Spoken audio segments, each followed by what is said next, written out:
Class number 3 sum property of charge, मतलब जो charge होती है उसकी कौन कौन सी प्रॉपर्टी होती है हमें उसके बारे में बताना है। तो हमने पहली क्लास में डिस्कस किया था कि चार्ज होता है वो कैसी क्वांटिटी होता है, स्केलर।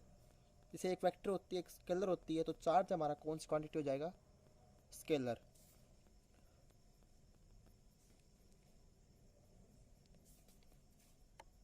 चार्ज इज ट्रांसेबल, मतलब जो चार्ज होता है हम उसको एक बॉडी से दूसरी बॉडी में क्या कर सकते हैं, ट्रांसफ़र कर सकते हैं।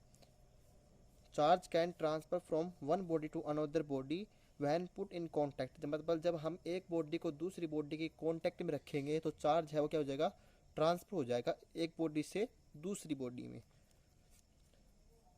Charge can not exist without mass, मतलब जो हमारा चार्ज होता है वो मास के बिना क्या नहीं कर सकता, एग्जिट नहीं कर सकता, मतलब रह नहीं सकता, ऐसे कह सकते हैं हम। जो charge can not exit without mass, मतलब जो चार्ज है वो मास के बिना क्या नहीं रह सकता, रह नहीं सकता, एग्जिट नहीं कर सकता। बट परंतु मास कैन एग्जिट विदाउट चार्ज, जो मास है वो चार्ज के बिना रह सकता है, मतलब वो एग्जिट कर सकता है।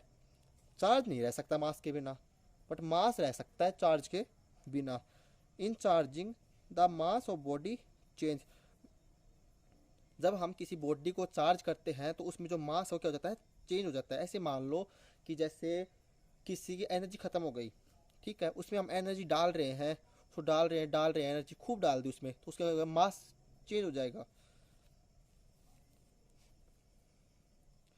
Van body is given positive charge its mass decrease, मतलब अगर बॉडी पॉजिटिव चार्ज देती है तो उसका जो मास है वो क्या हो जाएगा, डिक्रीज हो जाएगा। ठीक है, ये पॉइंट एग्जाम में आते हैं, गवर्नमेंट एग्जाम में भी, बोर्ड एग्जाम में भी आते हैं। When mass is given positive charge its mass decrease, मतलब जब बॉडी पॉजिटिव चार्ज देगी तो हमारा मास क्या होगा, डिक्रीज होगा। When body is given negative charge, जब हमारी जो बॉडी है वो नेगेटिव चार्ज देगी तो जो हमारा मास वो क्या हो जाएगा, इंक्रीज हो जाएगा। सही है, जैसे पॉजिटिव चार्ज देगा तो डिक्रीज हो जाएगा, नेगेटिव चार्ज देगा तो क्या इंक्रीज हो जाएगा।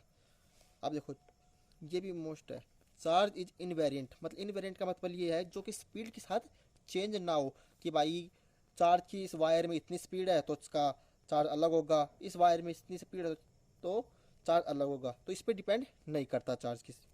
Charge on a body does not change, charge जो चार्ज है बॉडी का कभी चेंज नहीं होता। वाट एवर भी इट स्पीड, कि चार्ज की स्पीड उसमें कितना ही हो, जैसे 2 एम्पियर करंट जा रहा है एक वायर में, चार्ज मान लो, कुछ भी मान लो, करंट मान लो आप, जैसे एग्जांपल के लिए 2 एम्पियर करंट जा रहा है किसी वायर में, तो कितनी ही स्पीड हो जाएगा 2 एम्पियर करंट ही, वो चार तो नहीं हो सकता। इसी तरह यही कह रहा है कि चार्ज होने body does not change whatever be it speed, कि चार्ज है वो कभी चेंज नहीं हो सकता, किसके समय, किसके साथ, स्पीड के साथ। क्वांटाइजेशन ऑफ चार्ज, ये मैंने पहली क्लास में करवा दी, इसको फिर से रिपीट कर रहा हूँ। The quantization of electric charge means that total charge of a body is always an integral multiple of basic unit, मतलब ये है इसका क्या होता है, इंटीग्रल मल्टीपल होता है किसका, चार्ज का। सीधा यहाँ से बनाओ डेफिनेशन, उसको छोड़ो, क्या है ये वही लिख रखा है कि जो चार्ज है वो इंटीग्रल मल्टीपल होता है किसका, इंटीजर का। जैसे ये इंटीजर नंबर होता है इसी का चार्ज होगा, ये तो क्या होते हैं, इंटीग्रल मल्टीपल होते हैं किसके, चार्ज के।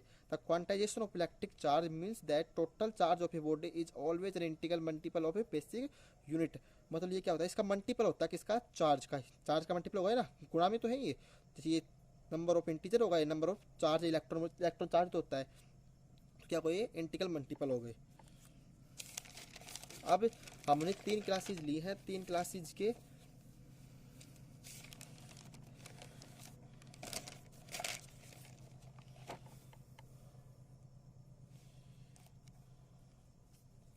स्क्रीनशॉट ले लो इसका। इनवेरिएंट क्या होता है, charge on a body does not change whatever be its speed. The quantization of electric charge means that total charge of a body is always integral multiple of basic unit, क्योंकि Q is equal to n ही होता है, तो n number of integer e electron of charge बोल सकते हैं, उसको multiple होता है। हम जितनी क्लास दी है 3, उनसे रिलेटेड क्वेश्चन है, सभी इनके आंसर देना। What is the largest unit of charge, largest unit of charge क्या होती है बताओ, फैराडे होती है, ठीक, लार्जेस्ट यूनिट चार्ज की होती है Faraday. Dimensional formula of charge क्या होती है, 80 होता है, ठीक। एप्लीकेशन ऑफ इलेक्ट्रोस्टैटिक पहले क्लास में लिखवाया था। What charge developed rubber shoes पर कैसा चार्ज होता है, नेगेटिव चार्ज होता है। वुलन कोट पर पॉजिटिव चार्ज होता है। कैट स्किन पर पॉजिटिव चार्ज होता है। एबोनाइट रोड पर नेगेटिव चार्ज होता है। अब हमें अर्थिंग और ग्राउंडिंग क्या होता है, क्या होता है जब चार्ज बॉडी किसके कांटेक्ट में आती है, अर्थ के कांटेक्ट में आती है ना, तब उसका सारा चार्ज अर्थ में चला जाता है, ये याद रखना इसका। What you say about charge और मास, हम चार्ज और मास के बारे में क्या कह सकते हैं, हमें पता है जो चार्ज है वो मास के बिना नहीं रह सकता, ठीक है, और जो मास है वो रह सकता है चार्ज के बिना, ये लिखना है इसमें। When body is given negative charge then mass, जब हमारी बॉडी नेगेटिव चार्ज देगा तो मास क्या होगा, इंक्रीज होगा, ये मैंने पढ़ा है ना। What when body is given positive charge then its mass decrease, decrease हो जाएगा।